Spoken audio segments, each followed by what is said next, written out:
al-mu'allif rahimahullah wa nafa'ana bihi wa bi'ulumihi fid dharain amin. Qala Allah ta'ala fi kitabihil karim, a'udzu billahi minasyaitonir rajim. Hurrimat 'alaikumul maitatu wad-damu wa lahmul khinzir. Gitu. Hurrimat diharamkan alaikum atas dirimu apa al-maitatu bangkai,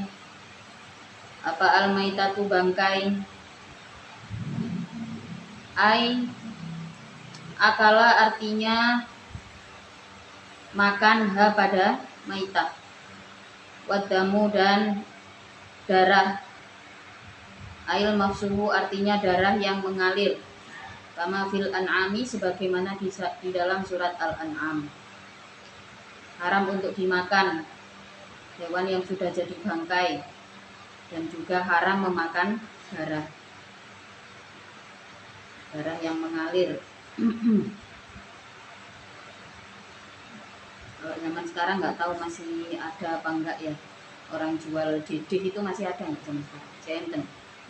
Jenten nah itu padahal hukumnya jelas itu haram, karena itu darah yang dibekukan. Itu kan bukan hati toh, memang darah kalau didiamkan jadinya begitu. Nah, itu nggak boleh, kecuali kalau bukan manusia yang makan ya, beli untuk campur pakan hewan atau apa, atau untuk campuran penyubur tanaman. Nah, kan itu bukan orang yang makannya, itu nggak apa-apa. Kalau tujuan jualan itu tujuannya harus jelas, atau untuk kepentingan yang tidak dikonsumsi, misalkan pengumpulan dari bangkai gitu ya, misalkan diambil apanya untuk jadi bahan kosmetik, nah karena nggak dimakan, nah itu nggak apa-apa, kecuali kalau hewannya itu hewan yang najis ya, nah, karena nggak boleh, misalkan hewan yang airnya najis dan juga seperti anjing gitu. Jadi kalau tidak dikonsumsi nggak apa-apa, kalau untuk campuran kosmetik gitu ya, itu nggak apa-apa, karena di situ tidak dimakan. Maka hati-hati ini, sekarang itu ada ini obat pelancar ASI ya, dengan campuran plasenta. Nah ini hati-hati kalau beli obat pelancar ASI. Kadang-kadang kalau sekarang sudah banyak yang tahu ya. Kalau zaman dulu itu banyak yang belum tahu, karena sekarang juga ada sosialisasi ya. Kadang-kadang perlu ditanyakan, beberapa merek masih menggunakan plasenta itu untuk untuk pelancar ASI. Kalau cari pelancar ASI yang aman memang cari yang jamu-jamuan, cari yang memang produsennya itu adalah produk jamu yang tidak menggunakan bahan hewani, tidak menggunakan bahan bernyawa atau semacamnya ya, karena khawatirnya itu campuran dari plasenta dan bahan lain. Mungkin kalau nggak Islam nggak ada masalah ya, karena memang di agamanya tidak ada keharaman untuk itu ya. Tapi kalau kita orang Islam, nah itu jadinya bermasalah, nggak boleh ya. Nah ini perlu hati-hati. Jadi kalau nyari obat pelancar ASI ya mending cari yang, kan banyak itu di Indonesia juga banyak yang produk dari produsen jamu ya, kayak dari daun katu, dari apa gitu ya, kalau untuk pelancar ASI. Jadi keharaman itu jelas, nggak boleh untuk dikonsumsi. Bangkai nggak boleh dikonsumsi, terus kemudian darah juga tidak boleh. Terus apa lagi? Walahmul khinziri, dan dagingnya babi. Jelas ya, kalau ini jelas. Wama, dan hewan uhilla yang disebut atau disembelih lighairillahi, lighairillahi selain Allah, bihi dengan ma.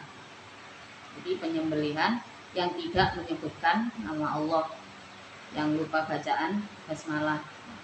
Maka banyak tuh orang-orang yang meragukan bagaimana penyembelihan tempat-tempat penyembelihan di Indonesia. Misalkan kayak pabrik-pabrik RPA ya. RPA itu kan rumah potong ayam ya. RPA itu seperti apa? Nah, standarnya itu terbuka ya pada saat itu untuk dapat sertifikat halal yang bisa dikonsumsi Muslim di seluruh dunia itu ada standarnya.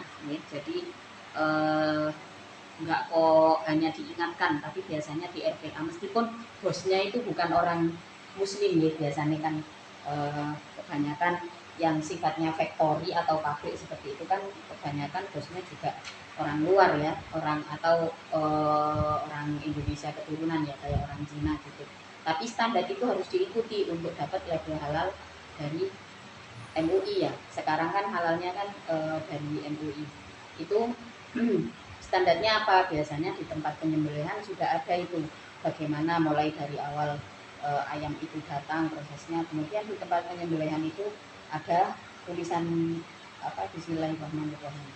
Nah, ini sudah menjadi ketetapan atau SOP yang tidak boleh dilewatkan oleh semua RPA di seluruh Indonesia, meskipun pemiliknya bukan Muslim.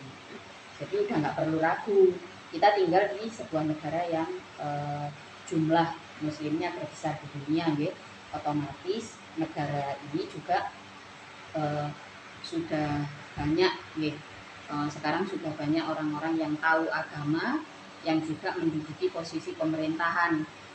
Maka sebenarnya nggak masalah orang-orang dengan latar belakang pesantren atau apapun itu mau jadi pengusaha, mau jadi anggota dewan, mau jadi apapun itu sangat-sangat nggak masalah. Yang penting amanah, ya. Kenapa? Karena posisi-posisi itu biar juga diduduki oleh masyarakat Muslim. Nah sekarang kalau di RPA itu standar yang harus dipenuhi adalah tulisan basmalah ya, tulisan diniatkan pemotongan itu semuanya biasanya ada tulisan Bismillahirrahmanirrahim, Allahu Akbar, Bismillahirrahmanirrahim. Itu memang menjadi ketentuan yang tidak boleh dilewatkan meskipun bosnya bukan orang Muslim ya. Meskipun bosnya bukan orang Muslim, kalau pengen dapat sertifikat halal dari MUI itu harus dipenuhi. Kenapa? Supaya tidak menyebutkan, karena masyarakatnya ini mayoritas Muslim, jadi perusahaan yang datang juga harus mengikuti standar tersebut. Yo cek payu, nek gak manut yo gak payu. Ya. Kalau sudah ada isu ini nggak halal, udah pasti jeblok nih, pasti jeblok itu. Kayak baru-baru ini, kalau dulu sampean tahu di mall-mall itu ada toko roti yang namanya Bretok ya. Biasanya itu sebelahan ada Jeko, sebelahnya ada Bretok. Itu kan punyanya orang yang sama, Joni Andreas itu. Joni Andreas itu basicnya adalah penata rambut ya, hairdo. Itu jadi satu, ada salon Joni Andreas, Bretok sama Jeko. Akhir tahun lalu kalau nggak salah diisukan bahwa Bretok ini nggak halal, bangkrut semuanya. Sekarang ganti merek. Nah, maka semua brand yang masuk di sini harus mengikuti standar halal karena mayoritas masyarakatnya adalah masyarakat Muslim. Maka jangan takut kalian kalau suatu saat pengen punya bisnis sendiri, jangan takut, nggak apa-apa. Ya. Kita sebagai seorang Muslim yang tahu agama harus tuh mengisi kemanfaatan itu. Ya, apa kita mau besok berada di pemerintahan atau di kelompok pengusaha, jadi entrepreneur. Cita-citakan saja ya, supaya tempat-tempat tersebut tidak ditempati oleh orang-orang yang tidak beriman. Mudah-mudahan nanti cita-citanya terwujud semua ya. Cita-cita itu sing apik, sing gugur. Walahmul khinziri wa ma uhilla li ghairillahi bihi biha, dengan untuknya disembelih apa ma ala ismi ghairihi, atas nama selain Allah. Wal munkhoniqatu, dan hewan yang tercekik, al maitatu yang mati, hunukon dengan huniko. dengan dicekik. Hewan dicekik.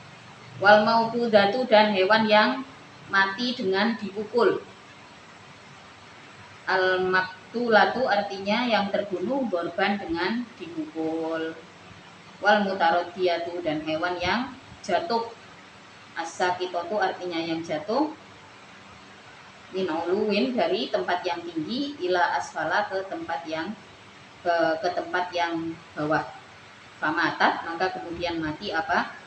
Al mutaroddiyah. Ini penyebab maitah ya. Jadi hewan yang mati dicekik itu enggak boleh dimakan. Kemudian hewan yang mati karena dipukul. Kalau misalkan nanti ada di bawah dijelaskan. Wan natihatu dan hewan yang mati diseruduk hewan lain, diserang hewan lain. Al maktulatu yang dibunuh binathin dengan sebab binatwi ukhra dengan sebab diserang atau dengan sebab serangan hewan lain. Laha terhadap natiha wama dan hewan akala yang makan apa as-subu'u apa as-sabu'u hewan buas minhu dan 5 ilama kecuali hewan zakaitum yang menyembelih engkau. Ai adroktum artinya ketika menemukan engkau fihi di dalam ma arruha pada ruh min hadhil asya'a dari perkara-perkara ini fadabah tumu maka menyembelih engkau hu pada ma. Jadi maksud dari kalimat ilama zakaitum ini adalah misalkan kita menemukan hewan-hewan dalam kondisi ini, dalam posisi ya yang tadi misalkan hewan yang dipukul, hewan yang diseruduk hewan lain gitu, atau hewan yang habis diterkam oleh hewan buas. Nah, kita menemukan hewan tersebut dalam kondisi masih bernafas, masih hidup, kemudian kita sembelih, nah itu baru boleh dimakan. Jadi proses kematiannya adalah ketika disembelih, bukan di saat-saat yang sebelumnya tadi. Itu maksud dari kalimat ilama dzakaitun. Jadi misalkan kita ya kalau zaman dulu ya berburu terus kemudian menemukan misalkan kambing gunung gitu ya atau unta di gurun, ditemukan kondisinya jatuh. Kalau misalkan jatuh itu langsung mati berarti itu bangkai, nggak boleh dimakan. Tapi misalkan jatuh, oh masih hidup ini, mumpung masih hidup disembelih supaya bisa dimakan, supaya bisa dikonsumsi. Soalnya percuma juga kalau misalkan lukanya parah,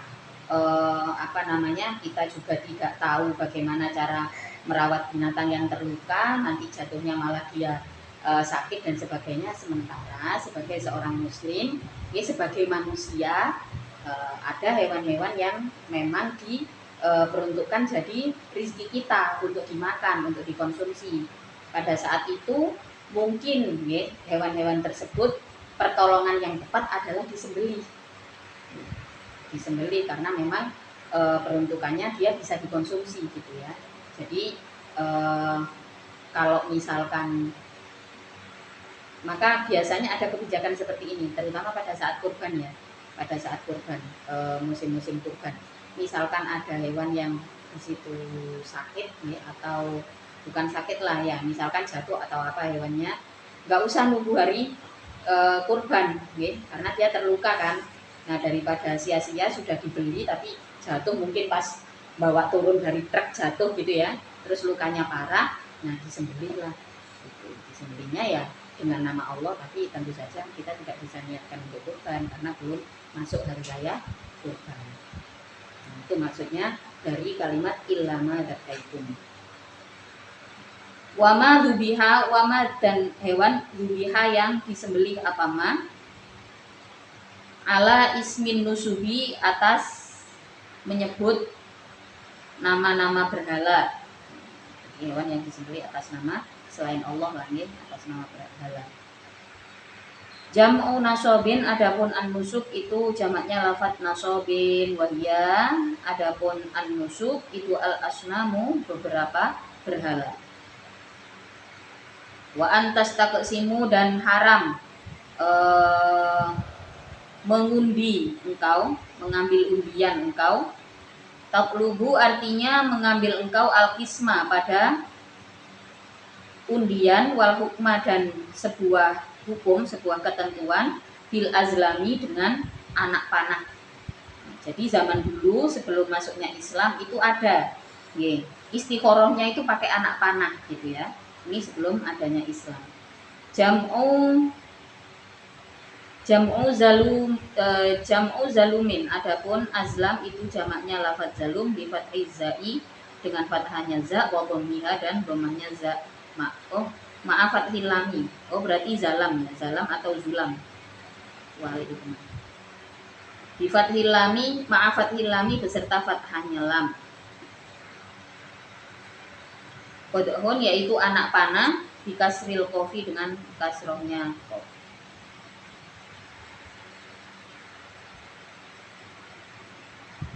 Sohirin yang kecil, larisha yang tidak sakit, lahu bagi kidohun, wala nasola dan tidak menancap itu maujud. Wakanat dan ada apa al azlam itu sab'atun, ada 7, inda sadanil ka'bati, di antara pelayan-pelayan Ka'bah. Alaiha itu atas azlam, a'lamun adapun tanda. Wakanu dan ada siapa nas itu yahkumuna, minta petunjuk atau minta hukum siapa nas ha pada azlam. Fa in amarat, maka apabila merintahkan siapa azlam hu pada nas, iktamaru maka mengambil perintah siapa anas. Wa innahad dan apabila mencegah apa azlam hum pada anas, intahu maka mencegah diri siapa anas. Jadi dilarang ambil undian, bukan apa ya bahasanya ya. Jadi azlam ini dulu fungsinya untuk mengambil sebuah keputusan, terbagi ke dalam 3 kelompok ya. Iya, tidak, atau abaikan gitu ya. Jadi si azlam ini, si panah kecil. Jadi azlam itu adalah istilah untuk panah kecil yang tidak berbulu. Kan kalau anak panah itu belakangnya kan ada bulunya.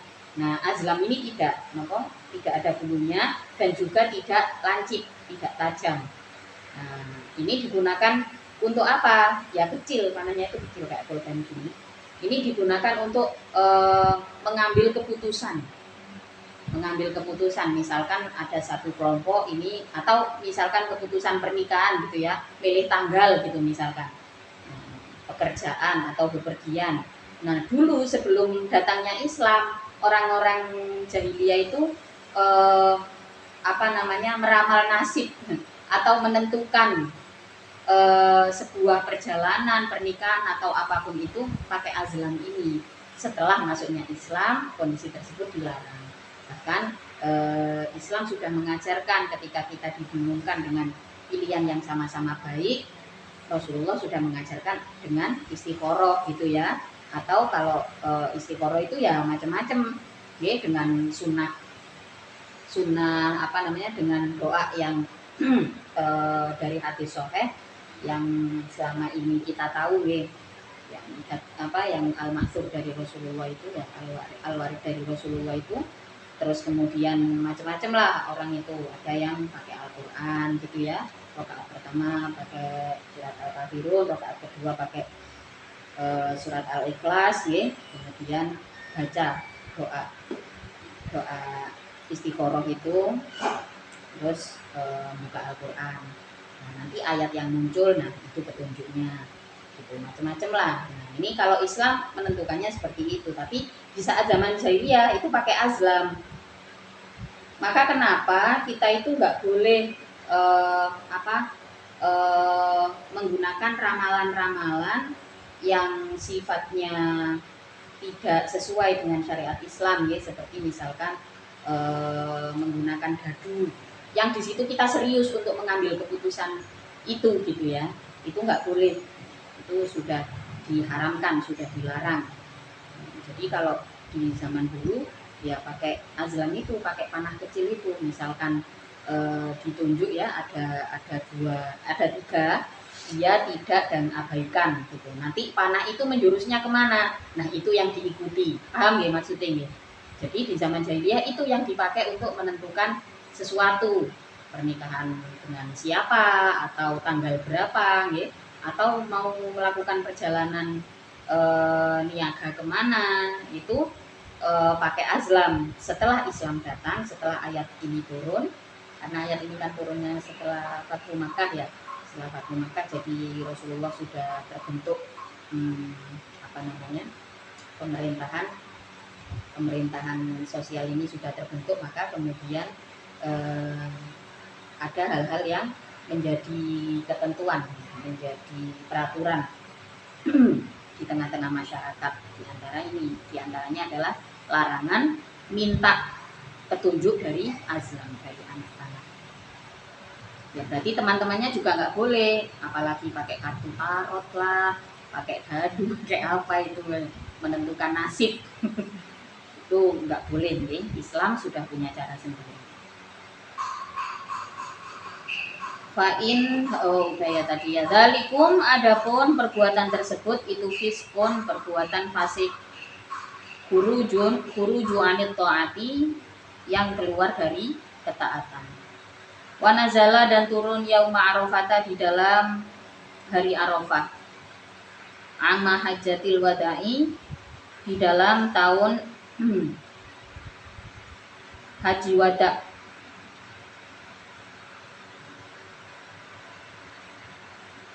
yaitu tahun ke-10 dari hijrah. Tahun ke-10 dari hijrahnya Nabi, itu ada tahunnya haji wada di saat Fathu Makkah. Apa turun ayat al-yauma ya'isal ladzina kafaru. Al-yauma, di dalam hari ini. Al-yauma, di dalam hari ini, ya'isa, merasa putus asa. Siapa alladzina, orang-orang kafaru yang kufur, siapa alladzin, putus asa, min dinikum, dari agamamu. Merasa udah nggak bisa ngapa-ngapain, ya? Karena kebenaran Islam terungkap, kejahatan yang mereka lakukan juga terungkap. Antar tadu, untuknya kembali engkau, anhu, dari dinikum,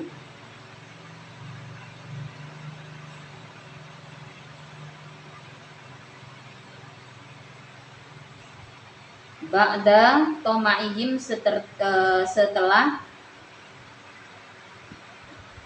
berharapnya alladzina kafaru fi dzalika, di dalam antar tadu tersebut. 5, karena perkara ro'au, yang melihat siapa alladzina kafaru min quwwatihi, dari kekuatannya, dinikum. Jadi kenapa mereka putus asa? Karena pada awalnya antar tadu anhu, ya. Jadi mereka awalnya berharap orang-orang yang beriman murtad gitu ya, kembali ke ajaran lama, tapi malah Islam kemudian umat Islam malah menang telak ya, dengan Fathu Makkah, dengan proses Fathu Makkah tersebut. Maka mereka sudah putus asa, karena Rasulullah itu dengan pemerintahan yang dipimpin sangat-sangat moderat ya. Ada perjanjian-perjanjian yang dibuat, yang di situ sifatnya adalah untuk kedamaian ya, untuk saling toleransi, itu Rasulullah. Fala takhsyau, maka jangan takut engkau, hum, pada alladzina kafaru. Wakhsyau, dan takutlah engkau ni padaku Allah ya. Fala takhsyau hum wakhsyauni, jangan khawatir. Nah, sekarang Islam sudah menemui kemenangan, itu yang dikatakan di dalam ayat ini. Ayat ini turun di saat haji wada. Di saat haji wada. Al-yauma, di dalam hari ini, akmaltu, menyempurnakan aku, lakum, padamu, dinakum, pada agamamu. Ahkamahu artinya agamanya, hukum-hukumnya din. Ahkamahu artinya hukum-hukumnya din, wa faraidahu dan fardu-fardunya din.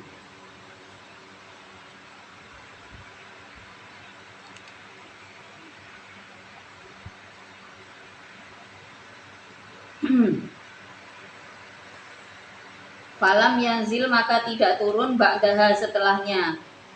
Al yauma akmaltu lakum apa halalun ayat yang menjelaskan halal wala haramun dan tidak pula ayat yang menjelaskan tentang haram.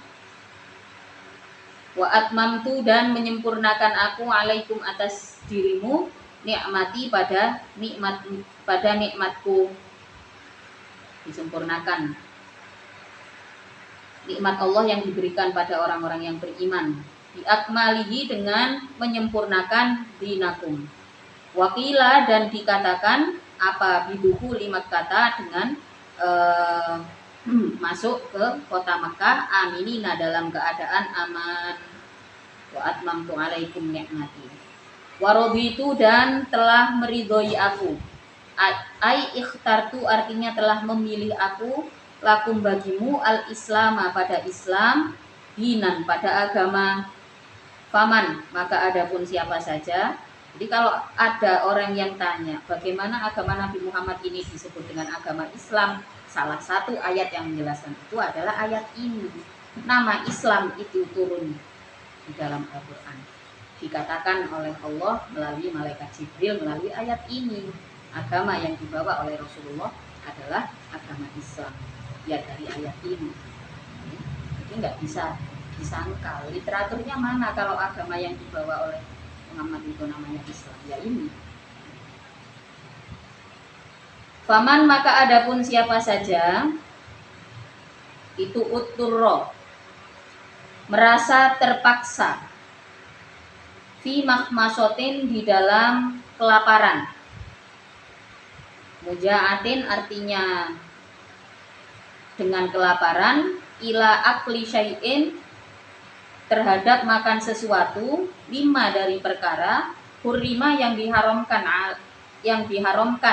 apa ma alaihi atas man. Fa'akala maka makan siapa man hu pada syai' ghairu mutajanifin dalam keadaan tidak condong. Ma'ilin artinya condong, li'ismin terhadap dosa, maksiatin artinya durhaka. Fa innallaha maka sesungguhnya Allah itu ghafurun maha pengampun. Lahu itu tetap bagi Allah ma adapun perkara ukila yang dimakan apa ma. Fa innallaha ghafurun rahimun pun maha pengasih bihi dengan man fi ibahatihi di dalam memperbolehkannya ma lahu bagi man bifilafil ma'ili berbeda dengan orang yang condong li'ismin terhadap dosa. Ail mutalabbisi artinya orang yang memakai bihi dengan ismin kakoti'i toriki seperti orang yang memutus jalan seperti pembegal jalan wal baghi dan orang yang jahat, orang yang keji. Masalan umpamanya, fala yahilu maka tidak halal lahu bagi al mutalabbis apa al aklu makan syekh. Jadi di saat ini Allah juga menjelaskan kalau ada orang yang terpaksa makan apa yang diharamkan karena kelaparan, fa innallaha ghafurur rahim maka sesungguhnya Allah maha pengampun lagi maha pengasih. Tapi sebenarnya melalui ayat ini kita juga tahu sebisa mungkin tidak terpaksa karena di sini ayatnya jelas ya, ghairu mutajanifin dalam keadaan tidak condong, tidak condong terhadap dosa. Ghairu mutajanifin li'ithmi. Jadi misalkan kita sakit ya, atau benar-benar kelaparan, terus yang ada di situ tikus sakit terus dimakan. Jelas kalau tikus itu kan bertaring, maka nggak boleh, maka haram, nggak boleh dimakan. karena kelaparan. Nah, disinilah iman kita diuji. Kalau misalkan kita yakin bahwa ada pendampingan Allah di dalam iman kita, ya, maka secara otomatis kita tidak akan melakukan itu. Kita tidak akan memasukkan makanan haram ke mulut kita, kecuali memang nggak tahu, ya, kayak misalkan makanan-makanan yang umum dijual, tapi di situ padahal di situ jelas haram, ya, kayak orang jual kecap, ya. Kecap itu jelas haram karena hidup di dua alam, jelas di dua alam ini kecap itu, karena di daratan dia juga bertahan lama, ya kan, dan juga di air, bentuknya juga menjijikkan. Kalau tidak terkuaksa misalnya obat dari penyakitnya ini hanya bekecot gitu ya misalkan, itu kita minta perlindungan dari Allah supaya terhindar. Tapi misalkan nggak tahu, itu dimaafkan, ya, itu dimaafkan. Jangan kok dijadikan alasan, wis lah aku iki wis orang berdosa, aku iki soalnya wis tahu mangan iki.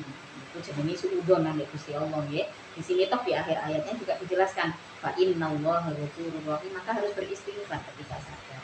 Misalkan kita berada di negara yang atau di tempat, saya pernah soalnya nih makan karena lagi servis mobil, terus di dekat tempat servis itu ada kafe lah. Nah, kebetulan si bengkelnya ini nggak ada ruang tunggu, ya, padahal butuh waktu berjam-jam, butuh waktu lama. Akhirnya saya ke situ. Dan yang pertama saya sendirian, benar-benar sendirian ke situ. Karena dulu kalau ada apa-apa itu ya urusannya masing-masing. Saya sendirian ke situ. Ya sebenarnya yang saya pesen ya cuma pesen kopi, nggak pesen yang lain. Terus mau ke situ lagi yang kedua, barulah lihat di situ di menunya ternyata ada babi gitu, padahal pegawainya itu pakai jilbab, ya. Jadi awalnya nggak nyangka juga, terus akhirnya timbullah was-was, oh berarti itu tempat cuci cuci piring sama lain-lainnya itu kan berarti jadi satu, ya. Nah, kondisi ini kan di luar kendali kita.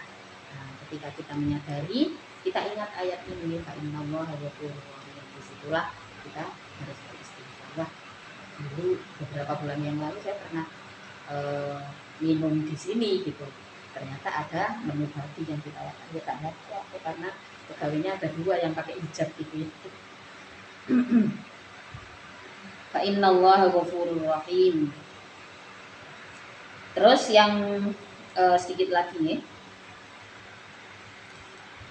yas'aluna, bertanya siapa sahabat kepadamu ya Muhammadu, wahai Muhammad, mada, pada apa, uhilla, dihalalkan, apa ma lahum, bagi sahabat.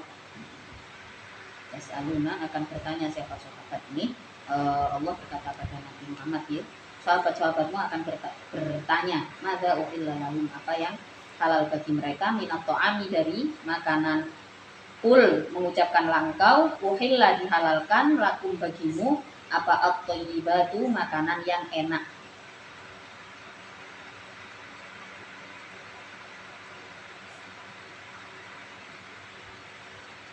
Al-mustaladzatu, yang disebut enak. Wasoiduma, dan berburu hewan. Alam tum, yang telah mengajari engkau. Minal jawarihi, dari hewan berburu. Al-jawari itu kayak misalkan anjing yang dilatih untuk berburu. Jadi kan tadi at-thayyibat, terus wama alam tum minal jawari, bukan kok anjingnya yang dihalalkan, ya. Al-kawasibi, yang beberapa al-kawasibi yaitu hewan-hewan yang dipakai. Minal kilabi, nyatanya dari anjing-anjing. Wasabai, dan hewan buas. Watoiri, dan burung. Mukallabina, dalam keadaan yang dilepaskan. Halun adapun mukallabin itu menjadi hal mingkallabta dari lafat kallabta. Kallabta melepaskan engkau al-kalba pada anjing. Ditasydidi dengan tasydid. Ai arsal tahu ala syaidi atas berburu. Ta'allamuna dalam keadaan mengajarkan engkau guna pada al-jawarih. Halun adapun ta'allamuna itu hal min dhamiri mukallibina dari dhamir mukallibin. Aitu adibunahunna artinya telah mengajarkan engkau guna pada al-jawarih. Mimma dari perkara alama yang mengajarkan padamu siapa Allahu Allah min adabi syaidi dari adabnya berburu. Fakulu maka makanlah engkau mimma dari perkara amsakna yang menjaga siapa yang menjaga apa jawarih pada ma alaikum atas dirimu.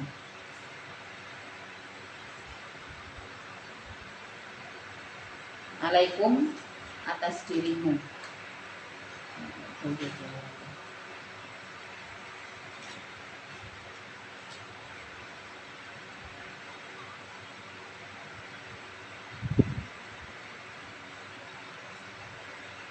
Masih tak terus mau tutup tafsir itu begini.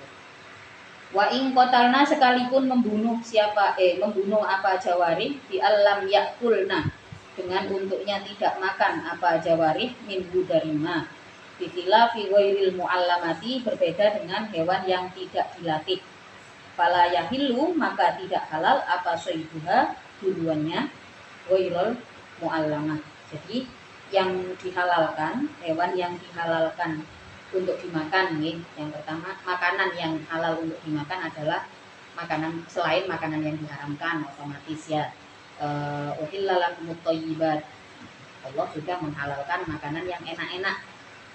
Dan lagi hewan yang bagaimana? Kalau hewan buruan ya ini wama alam tu minal jawarih, hewan hasil buruan dari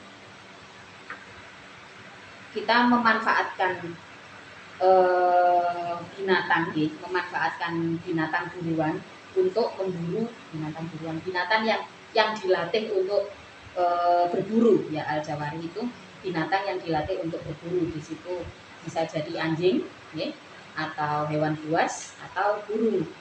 Ini tapi yang sudah dilatih sesuai dengan bagaimana Allah mengajarkan kepada umat manusia caranya berburu menggunakan binatang yang terlatih. Jadi kan ada tuh caranya, misalkan si anjing ini berburu hanya untuk menentukan letak ya, jadi kan dengan daya embusnya ya, si anjing ini bisa menemukan oh di sana ada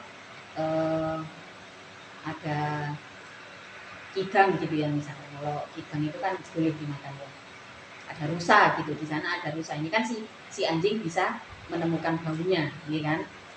Kalau sudah dilatih itu pasti nggak dimakan, cuma dikejar, ditakut-takutin gitu ya, atau sekedar digigit kakinya. Jadi posisi si rusa ini masih hidup ketika ditemukan oleh tuannya si anjing. Nah kalau yang sudah terlatih tahu ya. Jadi syaratnya memang si anjing ini adalah binatang yang terlatih oleh tuannya. Baru hewan temuannya itu, rusa yang ditemukan itu halal untuk dimakan. Tapi misalkan menggunakan anjing liar yang tidak pernah dilatih berburu, nah ini hasil buruannya nggak boleh dimakan. Sedetil ini hukumnya disempurnakan di dalam Al-Quran. Allah mengajarkan umat manusia, mengajarkan umat Islam ya, ini pada celah-celah sisi-sisi kehidupan yang tidak tersentuh. Mungkin di saat itu ini terjadi ya, perburuan ini terjadi pada masa itu. Kalau sekarang kadang-kadang kita nggak bisa membayangkan, tapi ya siapa tahu zaman saat ini itu banyak sesuatu yang kembali ya kan. ada tren juga kalau kita lihat di internet ya, di Instagram itu kan orang nge-share macam-macam ya. Tren berburu di kalangan orang-orang kaya itu juga masih ada sampai sekarang. Nah kalau pakai caranya yang diajarkan di dalam Al-Quran ya kayak berburuan, jadi orang-orang Dubai yang kaya-kaya itu sekarang masih ya, apa namanya, masih dijadikan hobi berburu ini.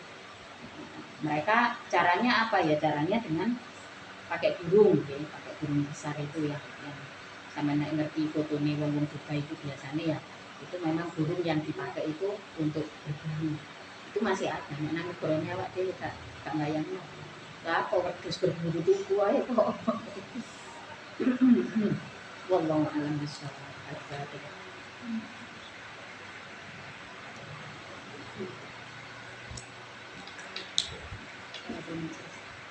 Bismillahirrahmanirrahim. Subhanallah.